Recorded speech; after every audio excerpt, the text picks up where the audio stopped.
What up, everyone, and welcome back to the Real Estate Unlocked podcast. I am your host, Joseph Marone, and today we're going to be discussing one of the most lucrative ways to get into real estate investing. I'm talking about a strategic way to turn distressed properties into profitable assets.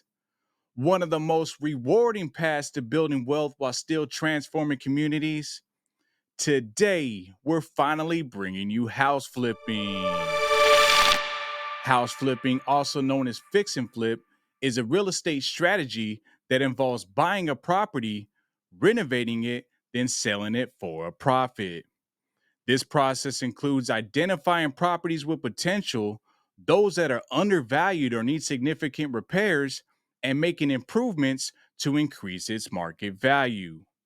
It requires thorough planning, constant deal flow, a strong power team, and an access to funding. Now, if house flipping is a path in real estate that sounds appealing to you, then stay tuned because we're going to give you a step-by-step blueprint and all the secrets you need to get started on your first flip today.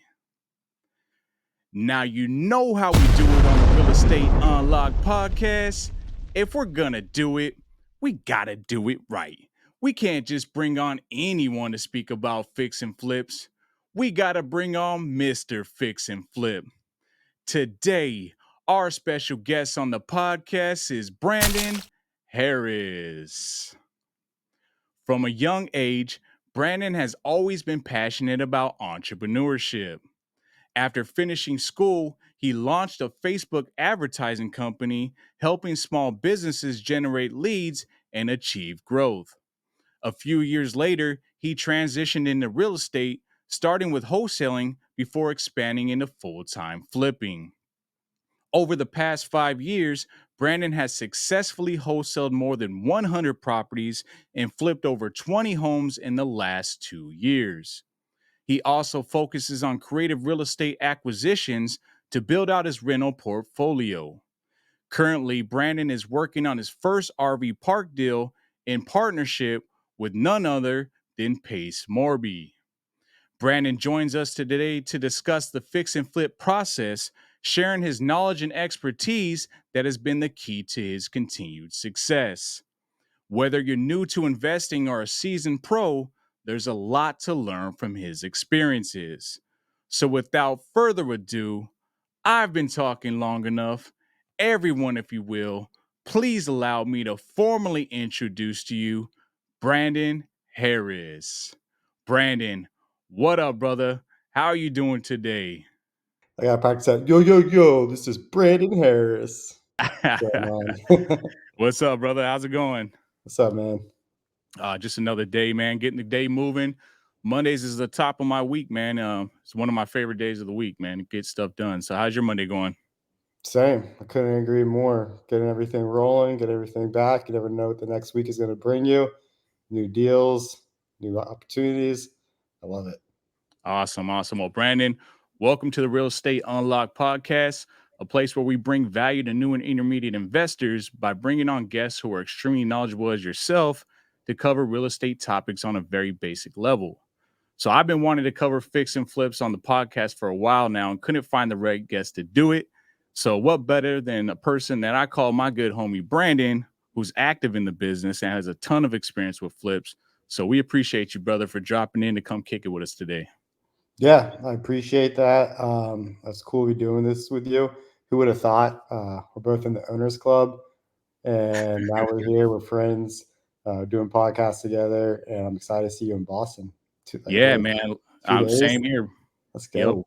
Let's go, man. So we're at you getting there Wednesday? What day you getting there? Yeah, Wednesday. Yeah, Still I'll gotta get pick out there. a costume here, but My wife, man, she pushed me to get a costume. I'm not really big on costumes, but she's like, nah, babe, we gotta show up. So how everybody else many is gonna how be doing many it. people do you think are gonna be dressed up as alligators? Oh, I don't think a whole lot, man, but I that's bet smart. you You gators. coming in as a gator or what? No, I'm not, but I was just thinking, like, the themes, I bet you we're gonna see some alligators. Yeah, that'd be pretty cool. I could see that because some people are gators in the community, so maybe they come in Yep. as a gator, you know? That's Or cool. or just as Pace Morby. Thought about that, kind of look at the beard. Did you see what he posted on his channel? He The had a costume, costume. yeah. Yeah. That was pretty funny. But yeah, man. So cool, man. We're gonna break down house flipping here in a second, but before we do that, I want to hear more of your story, Brandon. How'd you get into real estate? Like, why'd you choose to flip houses, and what were you doing prior to all this? Yeah, so entrepreneurship, that was always something that I was interested in, to the point where even when I was in college, I decided to change my major to it, join the clubs, got everything involved. Just how I got introduced to that is I actually had just finished. I went to college to play a sport, to wrestle. I decided I no longer want to do that. I found myself with a lot of time in my hands, and I was trying to figure out, what was the next step. I was used to having all this time filled with practices, tournaments, camps, all that kind of stuff. So I was like, I got all this time in my hands. What do I do next? So I joined fraternity. I didn't want to do that. And so it was with my brother. He was graduating. He was looking for a job. I was like, okay, that's the next step here. I want to learn how to make money. Right. And so I got infatuated with that. I started doing some research, looking online. Long story short, I come across this audio tape called "The Strangest Secret" by Earl Nightingale. Mm, It's like one of the OG tapes, and he talks about like the whole thought process behind success and how it starts in the mind. And one of his famous quotes is, "The problem with people today is they simply do not think," and that's what he wanted to talk about. And so I started to think, and I came across the next book I read was Think and Grow Rich. And so right. slowly, and this is important because what started to happen was that my perspective, my paradigm, it started to slowly change. And I started to just get introduced to these new concepts that kind of, I started thinking like, hey, I have the power to really determine what my life is going to look like. The mind is a very powerful thing, and if I can control that and become aware and conscious of that, then I can create this beautiful reality. And when I realized that, I got really excited. I told my roommate, start listening to it like 10 minutes through. He said, "This is boring, turn it off." And that's what Earl Nightingale says. He says, "This will only hit one out of 100 people." And so Yes. I'm like, okay, cool. I must just be one of those people, which, I think that's simply because some people they're so far gone. Either they've already been told things too many times where when you get introduced to these concepts, they don't believe it, or they've just simply settled and they don't want to go get uncomfortable again. And so I was okay with getting uncomfortable, and I was okay with becoming one of the hardest workers in the room, and all that kind of stuff. And so I just started to study these people and try to recognize patterns. And Mm, so one of the patterns that I realized is that a lot of these people, they went out, they studied other people, they found something they're passionate about, they went and created, they innovated, and they went and built their own businesses, companies. And so that's kind of the path I started to go down. I decided, okay, yeah. And then the whole, not wanting to work a 9 to 5, not wanting to work 40 years, retiring 40% of the safe, Social Security, relying on the government, which is the last thing I would ever want to do. right. And just falling into the system, which I was already in the system. We're all kind of born into the system. I was in the school system, and I didn't want to go just get a degree, graduate, find a job, then get comfortable with that. Even if some things aren't going right, then it's hard to, you gotta go look for another job. And some people, do it. My brother, he's gone that path, and he's ambitious. He brings that ambitious to what he does in sales, and he's done really good. But I wanted to go create for myself. And so at that time, I was also studying marketing. I thought marketing was really interesting because all the things that were going on with social media. This was like 2012, 2014. So even Instagram, Facebook, all this kind of stuff was kind of new. Facebook advertising was brand new. No one knew about that. You were still talking about when you wanted to people to find your business, it's websites, radio ads, Yep. really traditional forms of marketing, billboards, even TV. Like it was still traditional. This was just 10 years ago. It's crazy. Traditional forms of marketing. And so that's where I thought that there is going to be a huge room for people to come into and, start helping people generate leads through things like Instagram, Facebook advertising. And so I chose Facebook advertising just because I had met someone at the time. His name is Paulson Thomas. Paulson, do you ever hear this? Thank you so much. He was one of my first mentors. And he just, really started to help me see things I hadn't seen before. And also it also taught me technical skills. So it was, I was reading those books still and getting the mind, self development, all that kind of stuff is great. Now I found like a technical mentor, someone who was teaching me something within a certain field, who was already there, already doing it, already had clients, already had the systems and processes down. And so he started to teach me how to run advertisements for companies via Facebook. And so that's why I decided to do. And I did that. I was working with chiropractors, dentists.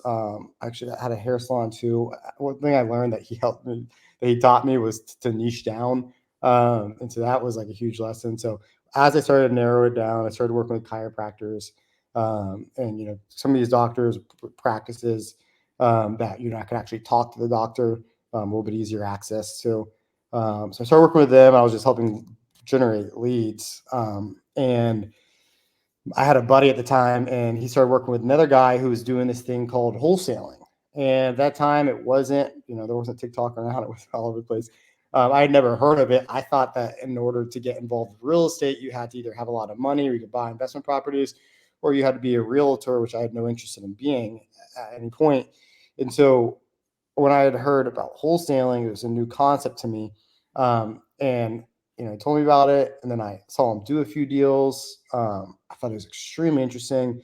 I kind of saw that it was kind of a emergent merged marketing with real estate. Essentially, you're selling a contract. You got to market to find people who want to sign this contract. Then you got to go find a buyer for it. And so it just clicked for me, and I saw a lot of potential there, and I just felt this bolt of energy. And so I was like, this is what I want to do. And I transitioned full time into wholesaling. Yeah, it's awesome, man. Because you touched on a good point, right? Because a lot of people, they see real estate ads, or they hear about real estate seminars, and they think like, oh man, all that stuff's a scam. Like, don't go to those events, and there is a lot of people out there that are running scams and stuff. But if you're lucky enough, you can find the right mentor, as you just pointed out. You found a good mentor. And it's really just really excelled you, and created this path for you. Now your full-time transition to real estate, right?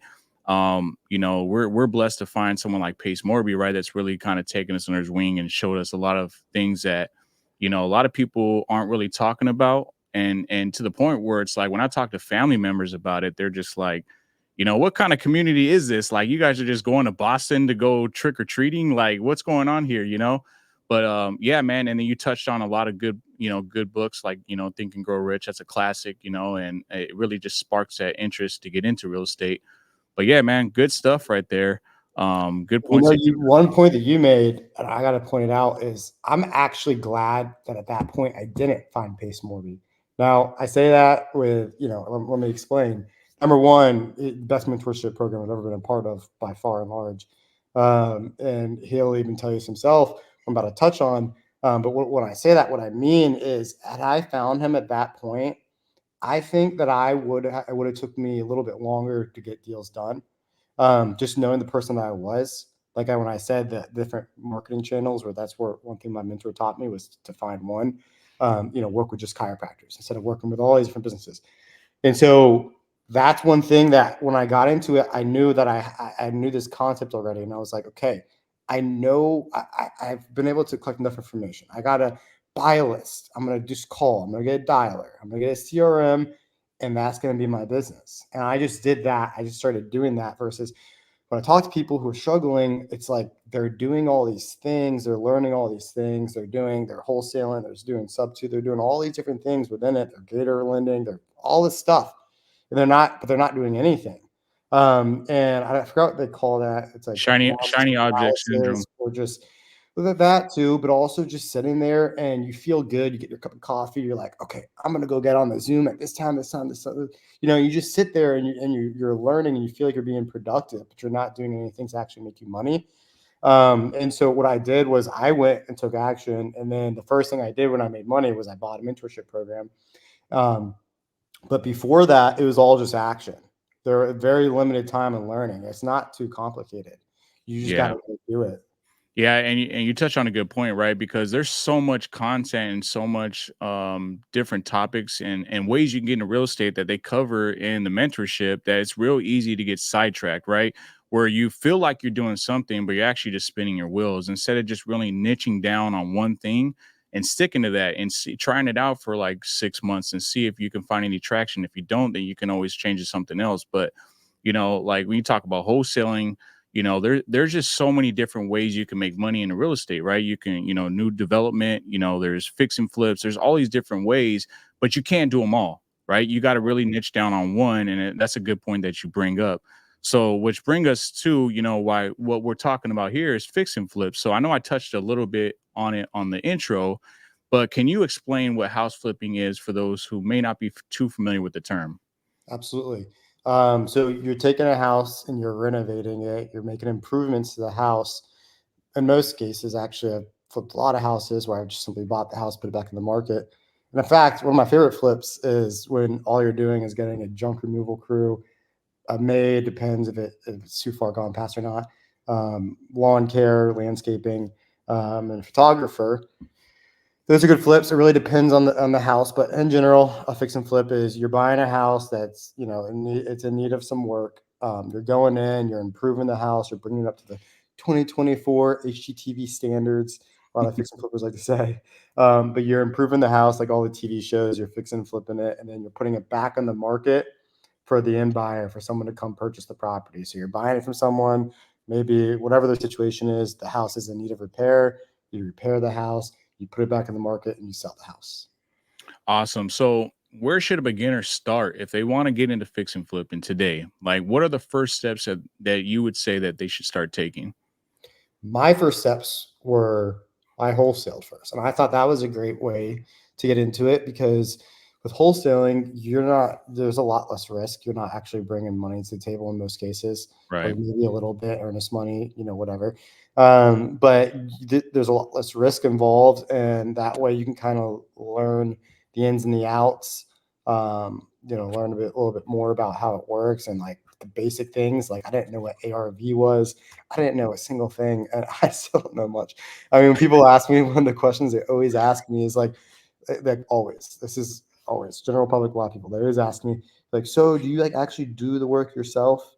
And so what I would say is I still can't hammer in a nail. I really couldn't hammer in a nail. It's a But common no, question, though. Yeah. yeah, I'm not handy with I can't, design, I don't like design. I'm not handy, but I like business, I like building businesses and I like numbers, I like making money. And I like negotiations and I like sales. And I think those are the more important parts. So to kind of take a couple steps back with that, if you want to get into the fix and flipping, start off with wholesaling. That's a great way. But if you're going to go into it either way, the first thing I would learn is learning how to underwrite a house. It's the most important part. You have to understand what the numbers look like because you can very quickly lose money and you don't want to do that. So you're going to have to understand what some basic terms mean, like ARV, after repair value. So if you're buying a house for whatever amount of money, you got to figure out what it can sell for after you've repaired it. Then between that, you got to factor in things like your loan costs, your actual renovations, supply and labor, and then your closing costs, both on the buying side and selling side. And so you have to be able to underwrite a deal. And so there's a lot of different people and different ways you can go on and learn that. But the first thing I would get down is, okay, what even makes a deal? And then number two, you have to then learn how to find the deal. Right. And from there, I truly believe that if you understand what it makes a good deal and you have the ability to find a good deal, the rest is a little bit easier, a lot easier, because when you have a good deal, partners bring on a partner. That's what I would say. First time, just bring on someone who knows what they're doing. Say, hey, look at this great deal I have. Do you want to partner on it? And most likely they're going to say yes if it's a great deal. And that way, what you can learn from that is you can learn, like, so I'm doing a deal with Pace. This is a big RV park deal, and it's a deal that I'm excited about. Numbers are great, and so what I did, since it's my first RV park deal, is I went and found out someone with the information and the knowledge that I don't have. And when part of our agreement is we do this is I want to be in on those calls with the team, with the management team. I want to understand what they're looking at, how they think, and how they do things. And then there's things that come with that, the softwares they use, payment software, all the stuff that goes into it. I'm going to write that down. I'm going to keep that information, and they're more than happy to share it with me because we're partners. And so they're teaching me the processes. I brought a great deal to the table, and we have a partnership. And then going in the future, I may use them a few more times. We may have ways to venture out in our partnership.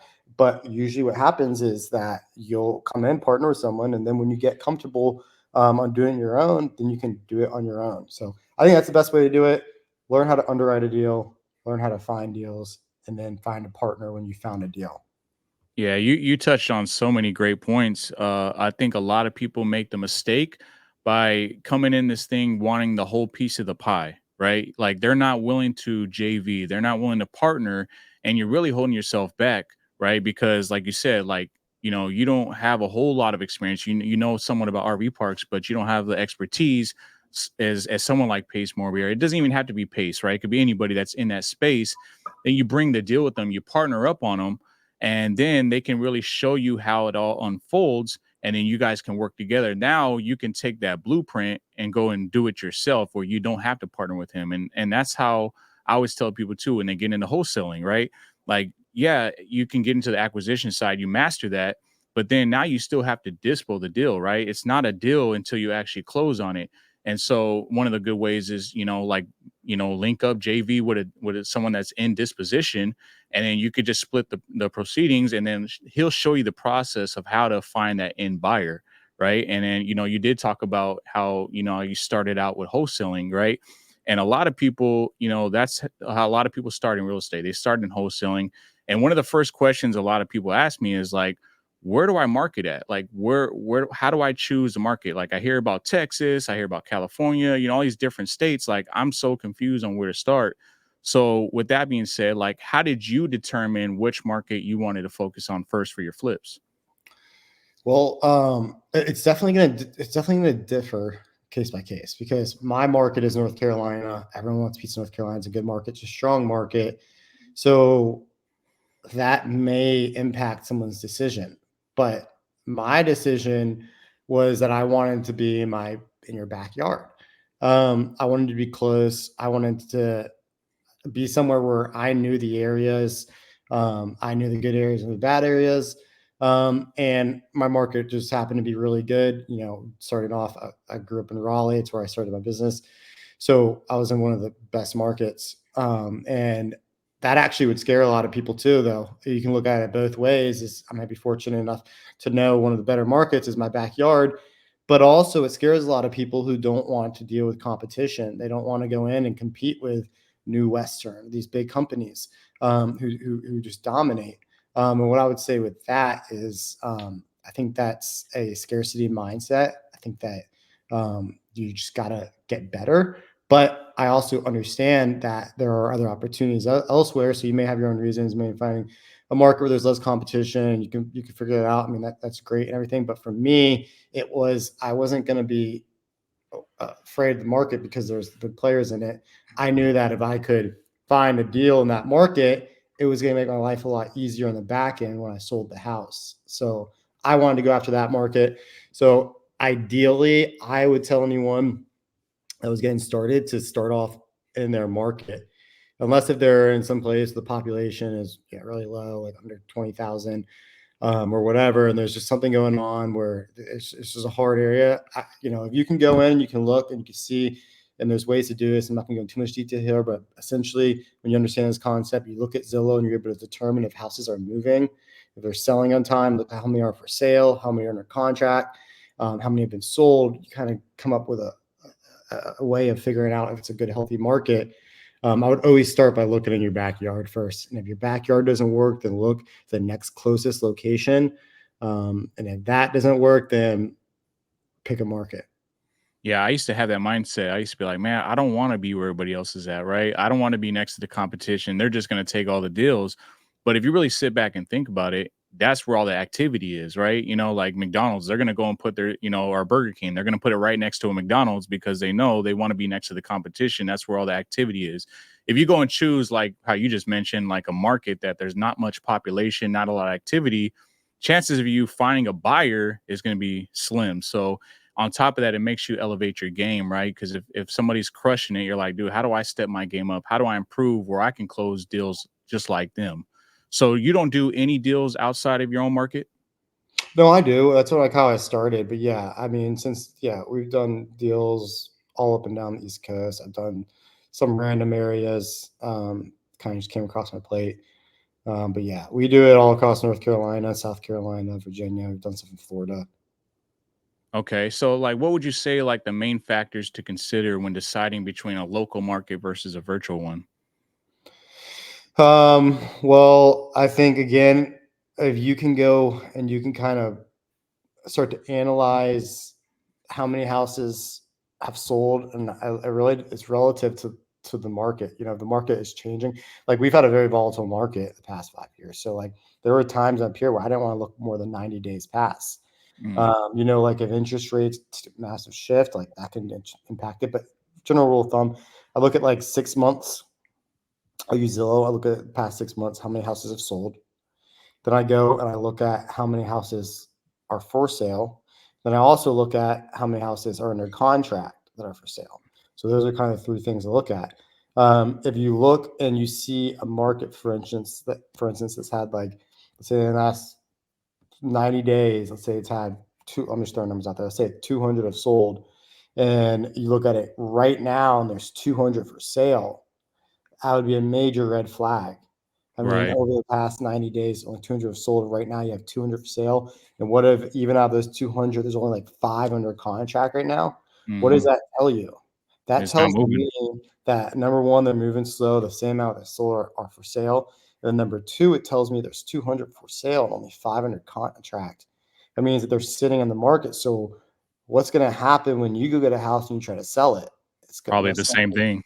yeah, It's there's probably there's a lot of opportunity out there. There's a lot of other houses that can be purchased. So unless if you're able to get the properties prices for really low, for really good prices, which you may be able to do, it's probably gonna be pretty hard to sell that house. So I'd go try to find an opportunity where you see not enough supply in a market. all right. Yeah, and I agree with you on that. Like choosing your market as your own backyard, starting off there, I think is going to be key, especially when it comes to flips, right? Because then you can go in and check on your contractors. You got boots on the ground. You can go and see visuals. So I would say, yeah, I agree with you on that one. If you're doing wholesaling, it's a little bit different, right? You can virtually wholesale. It's a little bit easier than it is to flip in your own backyard. But yeah, I agree with you. So okay, Yeah. so we have our market, right? Let's say we have our market in mind. We're going to choose our backyard. Now, what would be someone's next step? Like, are they building a power team? Do they start looking for deals? Am I hitting up wholesalers? What's the next step? Well, here's one thing about if you let's say you can't choose your backyard for whatever reason, it's not a good market, it's horrible, whatever. If that's the case, then here's a tip that I've learned. Find some other partner. In this case, real estate agents are a great partner here. Work Mm, something out with them, let them know. I always negotiate a deal where I don't pay what some a normal seller would pay. And I look for someone who has experience with flips. They have to have experience with flips. They have to have flipped their own houses.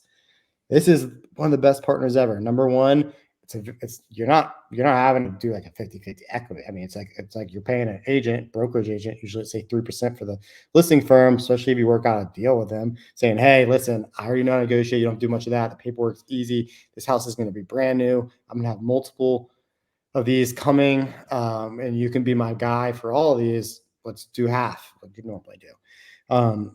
But then what they can bring to the table is so invaluable. Number one, they can go and they can do walkthroughs for you. They can check on the property. Number two, they can share their contacts, contractors. That's going to be the most important thing here. So they've already done flips. They already have contractors and they've already vetted them. So that's just such a good, you want to find one of the best partners you can find is find a flipping agent, an agent who has flipped houses. So that's number one. So next, but let's say for whatever reason that's not the route you go because that's not the route that I went at first. But let's say so you have your market, and we're at the point where you have a house under contract or what? So, like, would you say like building up a team would be first, or would you say just go out and finding a deal? Well, yeah, finding a deal. Don't waste your team trying to build time building finding a team, building a team. Not yet. I mean, definitely not. I like to have them. Yeah, definitely And, not. I and when I would. And when I say, let me correct myself. So when I say team, I meant like more of a power team. So like you mentioned, an agent, maybe finding your title company, maybe start looking for contractors. Do you think that's important to do first to establish first, or would you say just go out and start looking for deals, then start building out your power Well, team? it depends. If you are like where I was a wholesaler that transitioned into flipping. I got tired.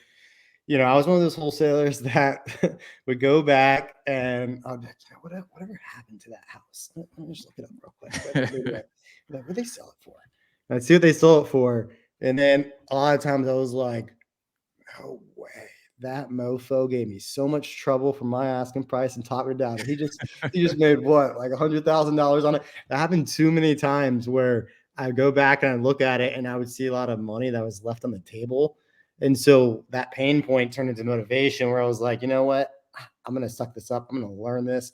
Tired of the mindset of thinking like, hey, maybe I should just focus on just doing this and not put time and effort into doing this, which is the shiny object thing you kind of talk about. But these things integrate so well. Like you're already halfway there when you're wholesaling. You found the deal. That's the most important part. You have found the deal. The numbers make sense. Congratulations. You have a good deal. No one's going to ever argue with that being the most important part because you find a killer deal. A lot of the rest can just fall into place. You can just find a partner that has all the experience and knowledge, and they will partner with you. And if they don't want to do it, someone else who has all the knowledge and experience will partner with you. So finding the deal is absolutely the most important part. So if you're a wholesaler, cherry pick your deals. But if we're talking to someone who has like no experience doing this whatsoever, then I would go find wholesalers, and I would just, instead of trying to build a team and going, I mean, sure, maybe you can find some agents. I've personally never been the person that buys on market houses. Some people do great with that. I just like negotiating with directly a seller. And I probably will do it in the future, but I haven't been the person that buys the on market houses. I do all off market. So what I would say is I would say go find wholesalers and don't just tell them, hey, add me to your list and tell me about the best deals you have and make sure that I'm first, because people actually do say that. And it's kind of comical. First of all, of wholesalers are lazy, not probably more than half, probably 80 to 90% of wholesalers are lazy, unprofessional, not business owners. They don't know how to organize their time. They don't know how to do things properly. They don't have systems that are proper. And so half the time or more than that, when you tell them, hey, here's my email, they say, oh, great. They put it into like a note or whatever on their phone. They don't actually ever add it to their email system. They don't Right. actually add it. That's what happens half the time. Why do I know that? Because I did that a lot of times that first year. I got overwhelmed with emails. My email system wasn't working, whatever. I didn't do that. The guy who got most of my deals, he the way he operated, and I learned a lot from how he operated, was he got my phone number and he called me. And when he knew I was hot, he knew I was putting out deals. I heard from him a Mm. lot. He built great rapport with me. He was cool. He wasn't just the person who's like, throw me on your list, and then gets upset. And then on top of that, he was really easy to work with. So to kind of just summarize all of that and kind of how it can be useful is find wholesalers, get their phone numbers, actually interact with them. Don't just expect them to throw you on a buyer's list. And by the way, even if they do throw you on the buyer's list, you're having to compete with everyone else that's on their buyer's list. So now they're a good enough wholesaler. I think I should for a second. Now they're a good enough wholesaler where they actually are putting you on their buyer's list. Well, they're putting everyone else on the buyer's list too. So now you're competing with them. Get their numbers no matter what. Get their numbers, interact with them, contact them, make them like you, and then ask them for deals get sent your way. And when they do send them, or you follow up, say, hey, do you have anything? Or do you, like, here's a good line. Hey, do you have anything available I can purchase right now? Oh, no, I don't got anything. Well, cool. You got anything in the pipeline? Oh, I am kind of working on this. And by the way, a lot of wholesalers, they want to feel like they're good at this. So they're going to tell you like, oh, they're going to tell you what they're doing. They're working on. Say, okay, when do you think that's going to come through? And then follow up on that deal, and then be ready. Be ready to buy. Don't be difficult. The last thing a wholesaler want is someone is, hey, can I see? Can I touch? Can I feel the property? Can I walk it 3 times? Can I make sure? Are you sure this is good? Can I talk? No. The buyer who's going to get the most deals is going to be the person that knows what they want and is ready to close. So this And guy we'll move talk about, quickly. this is what he Yep. sounds like on the phone. What you got? Okay. Do you send that to me? Let me look at it real quick. And within 2 minutes, Okay, I'll take it. How much? What's the best you can do? And then he's getting a contract right in there before he has to see the house. Right. If you can be that person, which I know it's hard, you want to feel it, you want to touch it, you want to do all those things. I understand that. But if you can be so prepared that you're ready to close a deal on the phone, it's going to increase your odds of getting that deal. Yeah, I like the fact that you said build rapport, right? Instead of just sending a text message or an email blast. I can't tell you how many times I get people reaching out like that. And it's, I hate it, man. I'm a firm believer in getting on the phone or getting in front of somebody and just having a real conversation and building some actual rapport there, right? So, like, let's say a wholesaler came to you and said, Yo, Brandon, I want to bring some opportunities your way. What's that conversation look like? Is there like any specific bed bath count that you're shooting for? Maybe a certain square footage? What are you telling that wholesaler? Yeah, so I just have it in my notes. It's kind of a template I just send out and kind of give them an idea. To tell you, I don't try to be too specific, but you want to be specific enough where you're not getting a lot of trash deals.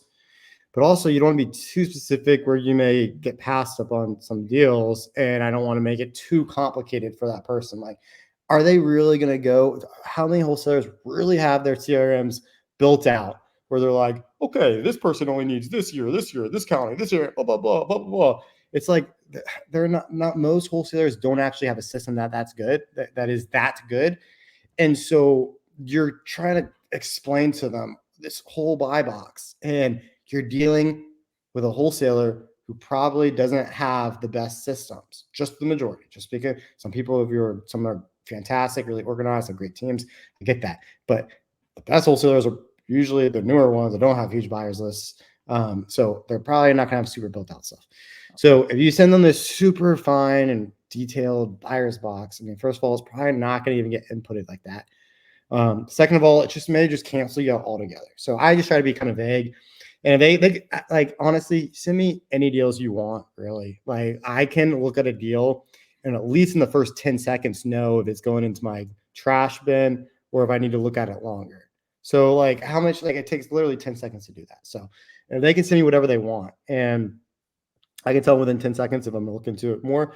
And then if I decide then I can do a deeper analysis of that deal. So be very vague. I kind of just tell them the areas that I'm looking for. But hey, you can just send me anything because you never know. I've had someone send me a deal in Newport Richey, Florida. That was such a good deal that I was on my bias box. I bought it and made a good amount of money. Cool. And then, so I know you kind of touched on, finding deals from wholesalers, but like, what are some other like effective strategies someone can do to, or like something you've learned over the years for finding the right properties to flip? Like, do you mind sharing where you typically find your best deals? Yeah, I mean, for me, the most consistent, best deal producing marketing channel that I've had is the calling system. And there's more to, cold calling, there's more that goes into that. There's different layers to it, but it's buying a list. We have a VA first, they call and they just try to, even 1 to 2 positive conversations a day is good. And they channel that into our CRM, and then that's where our lead acquisition. That's where this would be you. This would be you. This person. So for deals, this is where you then talk to those leads. So if you can go on Upwork, Fiverr, wherever you find VAs, pay someone $4 to $5 an hour, have them call through the list, and generate leads. Or if you really want to save the money on that, do that yourself. If you can pay for a VA, pay for a VA. But if you can't, do that yourself. Generate those leads, have those conversations, and then the second half of it is way more important. So then it's the schedule and the follow-up. So that's where the real pipeline starts to get built. And it's about just continuously following up, taking notes, remembering what's going on, because it's very unlikely that you're going to call someone or then and there they're ready to go. That does happen in the best deals ever, but more than likely you've got to tend to that. You got to talk to them. You got to follow up on the dates because it could be months out from when they're actually ready. And a lot of this is about timing. So I would say the most important thing is timing in this business, is talking to the person at that specific time when they just Right. either had enough or whatever's going on, got to the point where they need to sell. Those were all my best deals have came from. That's where most of my deals come from. It's just like, for whatever reason, they've had a bunch of people talking to them. And maybe they like me a little bit more, maybe not. But the more important part is that I got in touch with them at that right time, and I close the deal at that time. And so having those touch points, making sure you're talking to them, and then you're going in for the close. So what list are you pulling? What kind of criteria? So for me, I've never really been very like specific and stacked my list. Like the more important thing to me for cash deals was equity, is that they have higher equity. Now, if you have a smaller team, you only have, you're especially you're doing the calls yourself. I think a great place to start would be pre-foreclosure, someone with actual real motivation for selling right then and there, a solution that you can offer to someone who has a problem. Those are some of the best lists. All the different categories of lists. You have divorce, you have the pre-foreclosure, you have high equity, you have uh, tax liens, tax delinquent liens, and you got these different ones. For me, I just kind of bought them all. Okay. So you kind of just bought a larger list and just started hitting them all with VAs and whatnot. And Mhm. VAs are great. I've actually used VAs. The thing is that you still have to train them. A lot of people don't realize that. They think they're just going to hire a VA and then they got this full on badass assistant. And you got to remember, you are paying these people a lower wage, and there is some training involved. And we've actually covered that in the podcast. So, if you guys want to learn how to hire VAs and train them properly, you can look back on some previous episodes, and I've actually brought on the owner of VA Depot, and we've touched on a lot of good points on how to properly train them. But let's okay. So how do you evaluate a potential deal and determine if it's even worth pursuing? Like, is there a certain level of wear and tear in the properties it's got to be at, or maybe a timeline on when the property was built? Like, what are those key factors where you're like, okay, this is a deal. Let's try to work this one out. Yeah, I really don't like really old houses. I don't like when I have to go in and change out entire plumbing systems, or if I'm dealing with foundation issues. Like, I'm not trying to do that just because it's really hard to estimate exactly how much it's going to cost. Um, I guess in your perfect world, the perfect flip is going to be like 1980 or newer, 3 bed, 2 bath, brick ranch house. Um, Somewhere in the purchase price of like 100 to like 250 max. The reason behind that is that, and also not too big, not too much acreage. So I really want over 2,000 square feet, and really like not over half an acre. I mean, a little more over that, really like over an acre is ideal. Just because then you got landscaping costs and all that kind of goes into it. That doesn't really like, yeah, sure, you may have some niche buyers that are like, I'm only buying it if it has 2 acres or more. And sure, like great, like that. There are some people like that, and they'll pay for those houses. But like that's not who I'm going after. I'm going after the larger market. I want where there's going to be a bigger buyer pool. So, you want it to be not too expensive. You want it to be in that kind of perfect price range where like almost like a new home buyer, because that's where the biggest market is. And so Right. I want to be in that market. Brick, because brick is number one, it looks great. It's usually a lot less issues go on the outside. Clean it up, paint it, looks fantastic. A ranch, again, just for that buyer pool, it's you're gonna have a bigger buyer pool with a ranch and a little less issues to deal with. And newer, obviously, for those reasons I touched on. So if you can find a house that's 1980 or new, but then too new, it probably is, kind of the point where you got to change up your offer, because it's going to depend how much work needs to be done to it. And you maybe not be able to find as many opportunities with houses that need a lot of work. But like 1980 or newer, brick ranch, 3 bed, 2 bath. 2 bath is always going to be huge. It doesn't really matter if you get like 4 bed to 3 bed. I actually prefer 3 bed. There's probably more space in the house, more open, uh, more open plan versus having like all these extra bedrooms. But yeah, for fix and flip, that's going to be ideal. If you're doing like your first one, I would say definitely try to stay like at that 1980 or newer. You just don't want to open up a can of worms.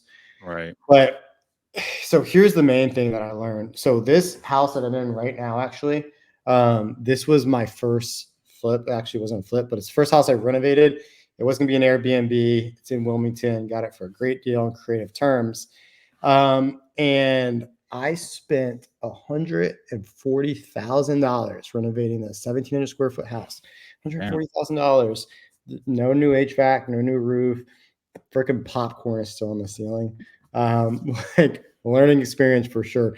Knowing what I know now, it would have cost me probably about $60,000 and would have been a much better job. So yeah, Why was that? Why do you think that was? yeah, that's what I'm going to touch base on. If I had known this one thing, just this one thing, if I hadn't been lazy and I knew this one thing, it would have changed everything for me. And Okay. that one thing is get multiple quotes, 3 to 5 quotes. Get five. Your first time, get five. You'll learn a lot more. Pick up the phone. Don't be lazy. Take a picture of that van going by. I like the vans that are something like Gonzalez or whatever, landscaping or painting.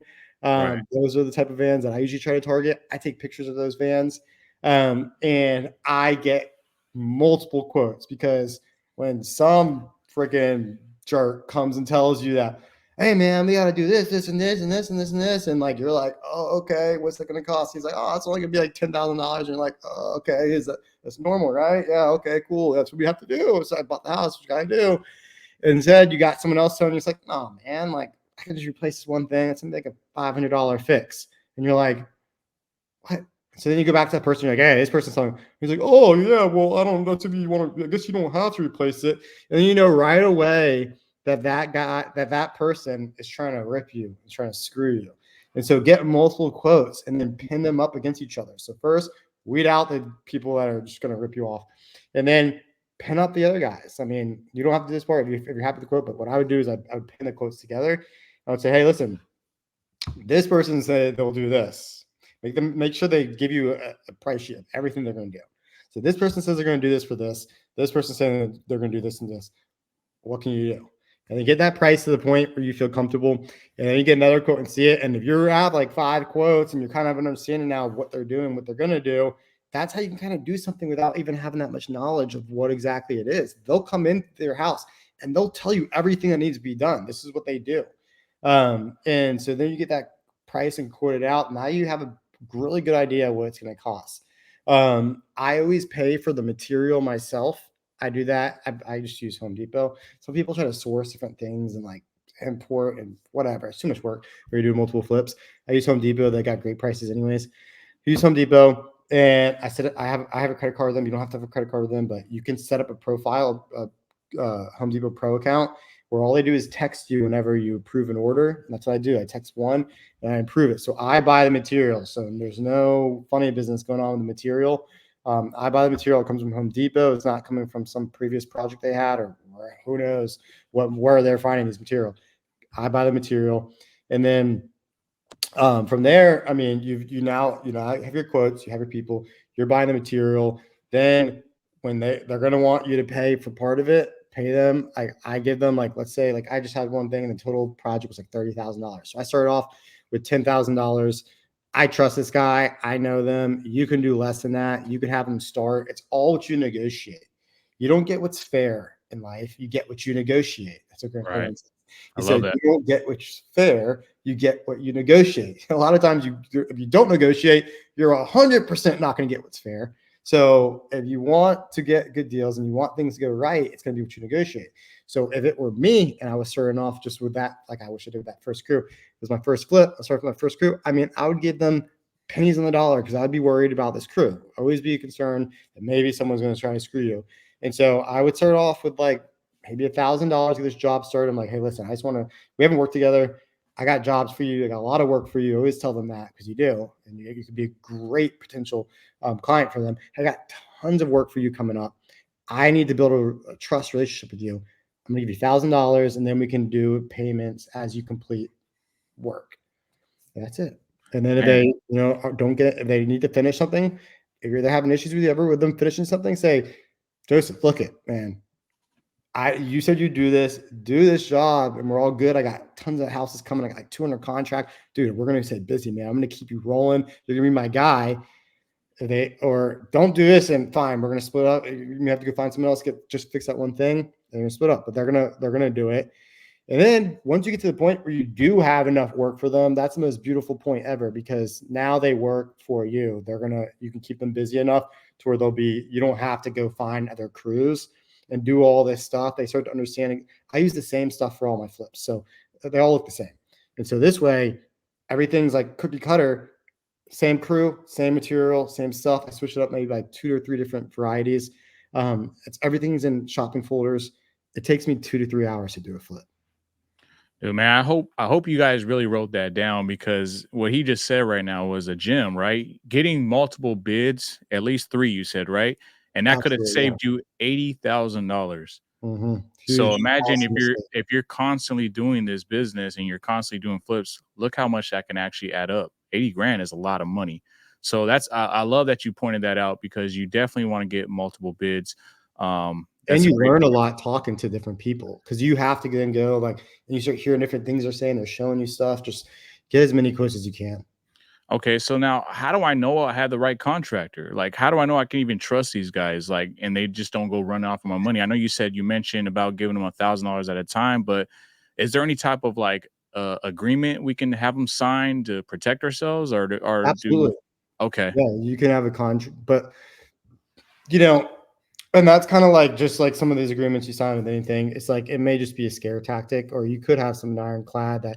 But some of these people, I'm not hiring GCs. I don't hire GCs unless it's something it's like permits or need. I don't hire GCs. They're more expensive. I don't. That's not how I do it. And so, some of these people maybe they could run off and take my money. But there's a couple things you could do to protect that. Number one, you can kind of tell maybe by their vehicle. Do they have like a van? Does it look like they're doing work? Does it look like they stay busy? Or if you call them, are they blowing you up for the next few days because you're like the only job that they have because neither one they do such terrible work, or number two, they're phony. If they have they're kind of busy, that's good. That's a good thing. So that's one thing. Then number two is that you are gonna pay them in portions as well. So that's one thing is check up on your work. That's why doing it in your backyard is really important. Or that's why having a agent that knows how to flip properties is really important. So you can check up on it. And then there's all other things. You can ask for referrals. So maybe they have a website. Maybe you want, but for some, the contractors that I hire, Gonzalez's painting is one of those guys. They don't necessarily have like a website, kind of just like a Facebook page. They don't really, they're not really good with all the online stuff, which is fine. They're a right. great crew. So with them, like when I first started working with them, they had a vehicle already. At least they have it, like they have it all in it. They have their crew that come that make it tell they're knowledgeable. But the biggest thing is like once they get started, I'm gonna go monitor that work, especially the first house, and I'm only gonna pay them in portions. Got it. Got it. Okay. So let's dive a little bit more into like the renovation cost because I think this is where a lot of people get lost in the sauce. Because if you don't have any experience with flipping, how are you going to have any idea of what should and what shouldn't be replaced or even the cost of labor and material, right? So, like how do you even figure out what the cost of per square foot in your local market is? And is it priced differently for lipstick work versus light repair and full gut jobs, or is it all kind of like the standard of the average cost? I mean, a lot of these guys, they're going to give you some formula where it's like $20 per square foot for a lipstick job and $25 per square foot, and you could try to, that can put you in a range. Like that's the biggest thing I'd say is it like get you into a range, at least where where you kind of need to be at, and then you can renegotiate if needed. So sure, like lipstick job, $20 per square foot, that's what they say. For me, like I have each individual thing priced out now. So like I know exactly, yeah, like per square foot, like for instance, LVP, it's installed on per square foot basis. The painting I do on a per square foot basis. Um, Popcorn removal per square foot, cabinet stuff. Like I have that all. I have a price sheet. Like I have it literally in an Excel sheet, Google sheet. Where I have everything priced out, and everything I've paid someone in the past too. All my other contractors, I record everything of what I paid anyone and how much cost, all that stuff. So there's that.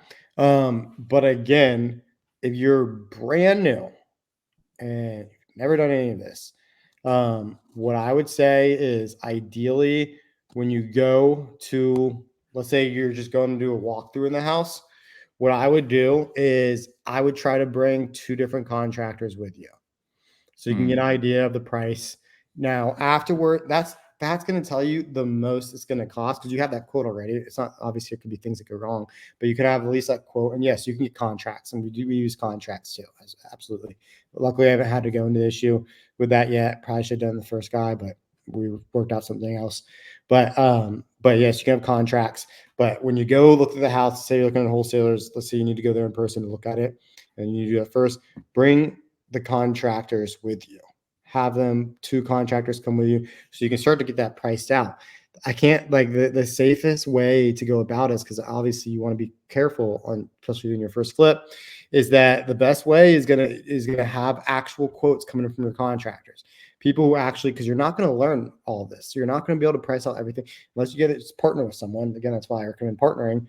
But if you're not going to partner with someone, you refuse to partner with someone, you either got to have someone who's willing to, find a mastermind who shares you the price sheet. That's still going to be kind of hard to really price out everything. Trust me, I had that too. It's still hard. Trust me. The best way to do it is to get multiple quotes from contractors. Okay. And now, would you recommend a new fix and flipper start off with light rehab, or do you think they're good to go to just dive in on a full gut job for their first flip? Don't do a full gut job. Don't do a full gut job. So I've had some people tell me, there's this one guy trying to do the story, and he was talking about, doing doing a historic house for his first one. How like you get a grant and all this kind of stuff. And I'm like, dude, you're crazy. Like, you want to go through all that in your first, that's insanity. Oh, we can make this much money. I'm like, I mean, sure. I mean, go for it. Like, I'm not gonna tell you no, because who knows? Maybe he'll be teaching me about historic houses in the future. I don't know. But for me, it just doesn't. I don't want anything to do with that. For me, especially when I'm doing my first ones, I want the easiest, least amount of work as possible to learn first. And so, yeah, if you can get a house that minimum, like, if your quotes are coming in like over $50,000, then I would say that's kind of getting into a more extensive renovation. I don't know the size of the house, but the general concept is do cosmetic. Yeah, I agree with you there, man. Because if you're gonna start with a flip, I would highly recommend you start off with light rehab or some lipstick work. Kind of get a feel for it, right? Absolutely. Learn how to get the blueprint down, and then yeah, sure. Once you start getting better and better at it, more consistent, then maybe you tackle on a full gut job. And once you have your team in place, right? But I just wanted to point that out because I do see a lot of people make that mistake, and it gives fix and flippers a bad name because all of a sudden this guy does this full gut job, he loses his ass on the deal, and then he's like, "Oh, fix and flip is terrible." Now, so like when you're underwriting these deals, like what other costs are we factoring in? Are we adding in holding and closing costs too, or like how are you Yeah, doing? I mean, and it's in a short formatted video like this, it's gonna be hard to really get everything you need. The more important thing that I would say, again, if you're going to take from this, is getting quotes from people who know what they're doing, partnering with people. But yeah, if you're going to underwrite a deal, there's the main parts. Okay, first of all, it's when you buy the deal. Most of these off-market things, you're promising to pay for the closing costs, so you got to factor in that closing costs. And then there's usually not an agent involved, especially off market. So it's really closing costs, maybe transfer tax, the attorney fees, that kind of stuff, be a few $1,000s. And then you're going to have, I use hard money or private money a lot of times. So you're going to have your origination points like 1 or 2%. If you're paying more than 2%, then you've lost your mind. I don't care what the person's trying to tell you, the hard money company is trying to tell you that, hey, but we have the best customer service there is out there, and we can fund 90%. Dude, you can go to Kiavi. Here's Kiavi. It took me a while to find them just from doing all this. Kiavi is the best. No, I've talked to a lot of hard money lenders. Kiavi has all out. When I talk to other people, they always just go, when they hear I'm with Kiavi, oh, we have great customer service. I'm like, okay, well, I care about how much you're going to charge me for my loan. That's what I Right. care about. Kiavi's customer service is perfectly fine. I don't care about the customer service. I do. Kiavi's is like, if it's horrible, that's a different story. Kiavi's is great, but I care about how much you're going to charge me for your money. That's what I care about. And so you factor in that, you factor in, the origination points and the, fees they charge you up front. I've heard about people doing like 4% origination. Like, how do they make money on these deals? I want to be a lender charging 4%. That's crazy. But I pay like less than 1% now. And then, so that's factored in the first one. And then in your cost, it depends if you're going to you can go and get the renovation costs loan lent to you to, or in some cases, we just fund our renovation ourselves. So it depends on how you do that. But then you have your interest. So these are interest only loans. So either they collect at the end of closing or monthly payment. Depends if you want to just pay it monthly and pay a little less, whatever. That's what we do. So you have that monthly payment. And then so now you have closing costs, the hard money upfront fees. That's in the beginning. In the middle, you may have renovation costs if you're funding it yourself, or if you have that loaned into it, you don't have any of those costs, but you have your loan monthly cost, the interest only costs. And Hmm. then when you sell the house, you got to pay the closing costs on the selling side, which is going to be more expensive because you're going to want to pay a buyer's agent. Right. Around me, it's 2.4%. So I pay market price because I want them to bring their buyers. Very important. You pay that.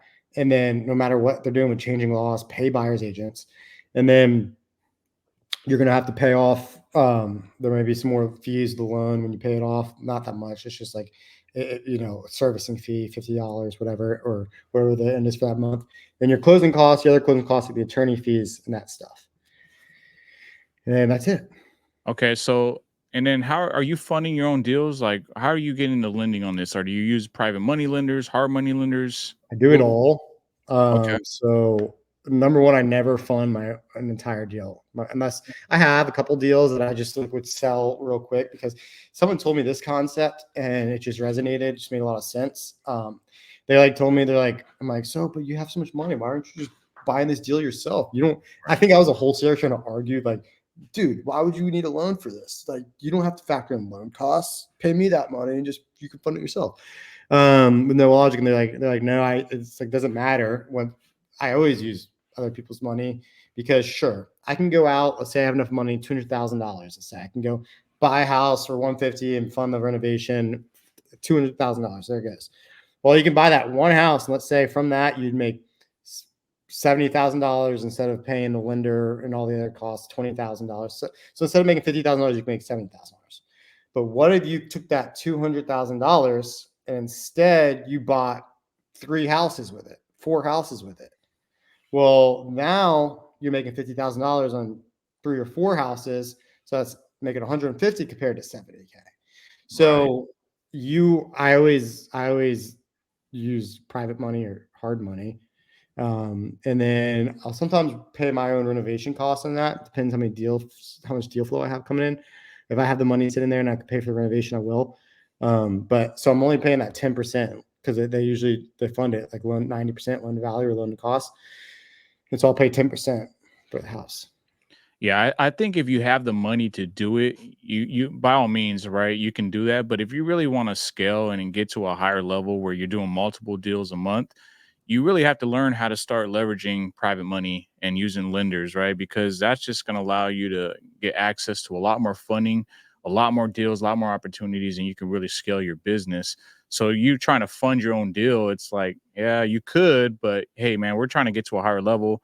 Let's start using lenders and private money and all that good stuff. So yeah, that's why I just want to ask you on that because I've heard from other flippers where they say, "Nah, I just use my own money," and they're like, "Oh, how many deals you doing?" Like, "Oh, I did 2 a year," right? So like if you really want to scale it, where you're doing like multiple, I don't. How many are you really doing? Like, are you doing multiple year, multiple month? Like, what's your scalability like?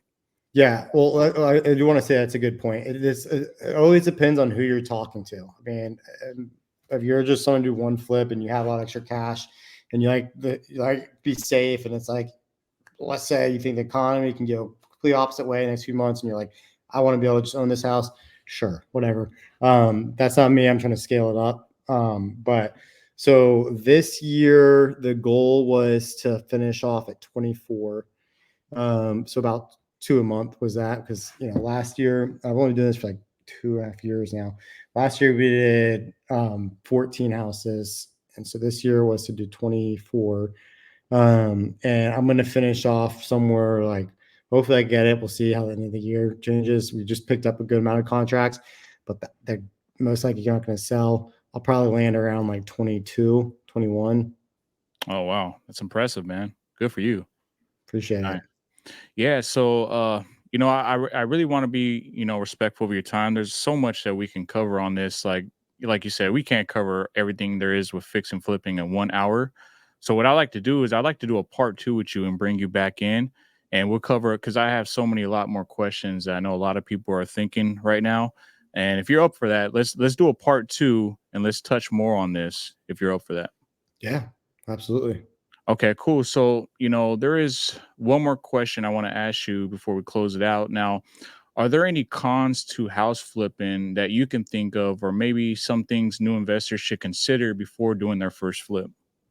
Yeah, absolutely. I mean, there's always risk involved with it. I mean, you understand that it's the housing market isn't guaranteed. Like ARV, like it's so funny. People's opinions on appraisals, people who are really like investors and stuff, when they think appraisals are what their house is worth. The Right. appraiser does not determine what your house is worth.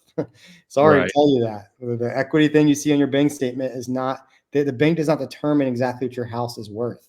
The market determines what your house is worth.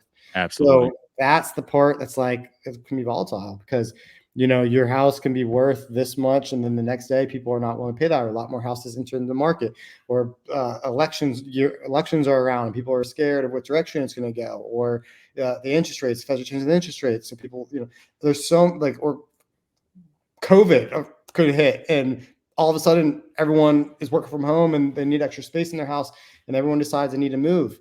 Like, or they're working from home and they don't have to go in the office anymore. So they decide they could, like, there's all these factors that could impact the market.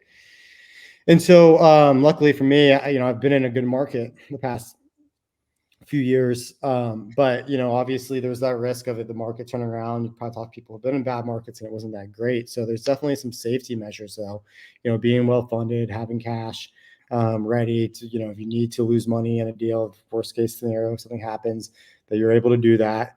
Bringing in partners, using other people's money. There's different ways to safeguard that. But yeah, it's definitely, having an experience being an underwrite. So going all the way back to the beginning, what I would say is, in order to help hedge against these things, is you have to understand on how to underwrite these houses. You have to understand what you're buying. You have to understand like you have to be able to predict, ideally to a close amount, how much it's going to cost. Maybe go tour houses that New Western has off market and bring contractors with you and sort of get an Mm, idea of how to price things. But understand how to underwrite the house, and then understand how to buy the house based on your underwriting. You should your formula, like I have to put this onto an Excel sheet. It should tell you what your max allowable offer is, and never go over that. Never get emotionally attached to a house. That's actually an important thing because it's like that does happen. Like you may see it's in an area where you're like, dude, I grew up in this area. My street is right down there. Like I just need this house, and you're mm. trying to force yourself to pay more than you should be paying. I've done that before, and it's not a good thing to do. So you gotta detach yourself emotionally from the purchase, and just understand how to negotiate and be willing to pass up on houses. Don't get sucked into the, well, I have a buyer and he's going to pay this much. Don't get sucked into that. That triggers you. It triggers you. Say, oh, okay, I'll just do this. Don't get sucked into that. Stick to your numbers that are on your sheet. If your sheet, and you've done your due diligence, and your sheet tells you the most you can offer in that house is 200K, then start off wherever you're going to start off. Let's say you start for 180, whatever. If they say, oh, I got a buyer and he's at 210, I need 215. Sure, go. Feel free to go rerun your numbers and do it, but do not get emotionally attached and do not go over what your sheet is telling you can pay. That's Man, what. yeah, that's some good points right there. And I wanted to point that out because I don't want it to make it seem like, hey, Brandon's crushing it. He's making it look easy. I'm going to go out and do a flip right now. Like I got, yeah, take action, but just be aware that there are a lot of risk involved with fix and flip. But if you understand the business, you understand the blueprint on what to do, or like you mentioned, partnering up with someone that's already in the business doing flips and really learning it before you just go head first. I would say that's the proper way of doing it, doing proper due diligence. And if you do all these things and you apply all that, then your success rate's going to be a lot higher, right? And you're not going to have that much failure. So I do want to point that out. So good point on that. And then, you did touch on the beginning of the podcast. You were talking about how you were a wholesaler and you were looking at when you wholesaled it to that end buyer, which typically is a fix and flipper. and you got curious, right? And you saw the number, you know what you got on the assignment, but then you saw what he made on the back end, and you're like, shit, man, like that could have been me. And that's pretty much where I'm currently at right now, because I run a wholesale team, and I get the assignment fee or whatnot, and then I always get curious myself, and I look at it and I'm like, damn, like this dude made a killing. So I'm at that point now where you were back in when you first got into this transition. So with that being said, me and Brandon have talked about this, and I said, hey man, I want to partner with you on a deal. I'm going to bring a deal your way. I want to learn from you, so let's partner up. Let's do a fix and flip together. I know you're not in my market, but I can bring the deal that's from my market. We partner up together and let's collab, and we'll figure out how we split that. But that's what I'm currently doing. So we're going to be partnering up on a deal on a fix and flip here soon. And I'll make sure that I share that entire experience with you guys so you can learn from what I learned on my journey, because I'm exactly where you were at. So just wanted to point that out. Yeah, can't wait. Yeah. So, well, like I said, we'll do a part 2. We'll bring you back in because there's still a lot more to touch on this. But I just want to say, Brandon, you're a beast, man. You're taking action. You're continuing to grow and provide value to people. And I'm honored to have you as a homie in my circle, man. So I appreciate you. Man. And keep doing what you're doing. And I'll be seeing you in Boston here in a few days.